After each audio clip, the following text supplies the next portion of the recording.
കേരള സാമൂഹ്യ സുരക്ഷാ മിഷൻ നടപ്പിലാക്കുന്ന ആശ്വാസകിരണം പദ്ധതിയിലേക്ക് പുതിയ അപേക്ഷകൾ ക്ഷണിച്ചിരിക്കുകയാണ്. പൂർണ്ണമായും കിടപ്പിലായ രോഗികൾ, മാനസിക വെല്ലുവിളികൾ നേരിടുന്നവർ, ഓട്ടിസം, സെറിബ്രൽ പാൾസി, ഗുരുതരമായ മാനസിക രോഗം, പൂർണ്ണ അന്ധത ബാധിച്ചവർ, ക്യാൻസർ, പക്ഷാഘാതം തുടങ്ങിയ രോഗങ്ങൾ മൂലം തീർത്തും അവശരായവർ, എൻഡോസൾഫാൻ ദുരിതബാധിതർ തുടങ്ങിയവരെ വീട്ടിൽ പരിചരിക്കുന്ന അടുത്ത ബന്ധുക്കൾ എന്നിവർക്കാണ് ഈ പദ്ധതിയിലൂടെ പ്രതിമാസം 1000 രൂപ ധനസഹായം നൽകുന്നത്.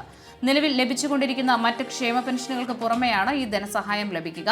പദ്ധതിയുടെ ആനുകൂല്യം ലഭിക്കുന്നതിനായി രോഗിയെ പരിചരിക്കുന്ന വ്യക്തിക്ക് മറ്റു ജോലിയോ സ്ഥിരമായ വരുമാന മാർഗമോ ഉണ്ടായിരിക്കരുത്. കൂടാതെ അപേക്ഷകന്റെ കുടുംബത്തിന്റെ വാർഷിക വരുമാനം 1 ലക്ഷം രൂപയിൽ താഴെയായിരിക്കണം. BPL റേഷൻ കാർഡുള്ളവർ വരുമാന സർട്ടിഫിക്കറ്റ് ഹാജരാക്കേണ്ടതില്ല.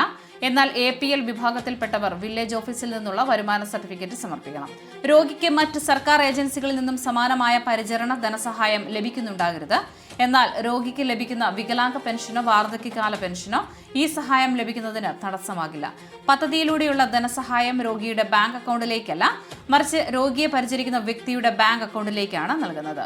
അപേക്ഷിക്കുന്നതിനായി പൂരിപ്പിച്ച അപേക്ഷാ ഫോമിനൊപ്പം രോഗിക്ക് പൂർണ്ണ സമയ പരിചരണം ആവശ്യമാണെന്ന് സാക്ഷ്യപ്പെടുത്തുന്ന സർക്കാർ ഡോക്ടറോ മെഡിക്കൽ ബോർഡോ ഒപ്പിട്ട് മെഡിക്കൽ സർട്ടിഫിക്കറ്റ് സമർപ്പിക്കണം. ഇതോടൊപ്പം രോഗിയുടെയും അപേക്ഷകന്റെയും ആധാർ കാർഡുകളുടെ പകർപ്പുകൾ, റേഷൻ കാർഡിന്റെ പകർപ്പ്, അപേക്ഷകന്റെ ബാങ്ക് പാസ്ബുക്കിന്റെ പകർപ്പ് എന്നിവയും ഹാജരാക്കണം. APL വിഭാഗത്തിൽപ്പെട്ടവർ വരുമാന സർട്ടിഫിക്കറ്റും സമർപ്പിക്കേണ്ടതാണ്. അപേക്ഷാ ഫോം കേരള സാമൂഹ്യ സുരക്ഷാ മിഷന്റെ ഔദ്യോഗിക വെബ്സൈറ്റായ www.socialsecuritymission.gov.in എന്ന വിലാസത്തിൽ നിന്നും ഡൗൺലോഡ് ചെയ്യാം. കൂടാതെ സമീപത്തുള്ള അംഗനവാടികൾ, ആശാപ്രവർത്തകർ, സാമൂഹിക ആരോഗ്യ കേന്ദ്രങ്ങൾ എന്നിവിടങ്ങളിൽ നിന്നും അപേക്ഷാ ഫോം നേരിട്ട് ലഭിക്കും.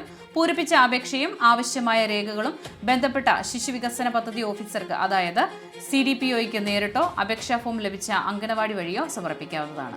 അർഹരായ എല്ലാ ഗുണഭോക്താക്കളും ഈ അവസരം പരമാവധി പ്രയോജനപ്പെടുത്തി എത്രയും വേഗം അപേക്ഷ സമർപ്പിക്കാൻ ശ്രദ്ധിക്കുക. കൃഷൽ മീഡിയ എല്ലാ ദിവസവും വാർത്തകളും അറിയിപ്പുകളും ഡെയിലി അപ്ഡേറ്റ്സും ലഭിക്കാൻ ഇപ്പോൾ തന്നെ ചാനൽ സബ്സ്ക്രൈബ് ചെയ്യുക, ഫോളോ ചെയ്യുക. നിങ്ങളുടെ ലൈക്കും ഷെയർ നൽകി ഞങ്ങളെ സപ്പോർട്ട് ചെയ്യുക. നിങ്ങളുടെ അഭിപ്രായങ്ങൾ കമന്റ് ബോക്സിൽ രേഖപ്പെടുത്തുക.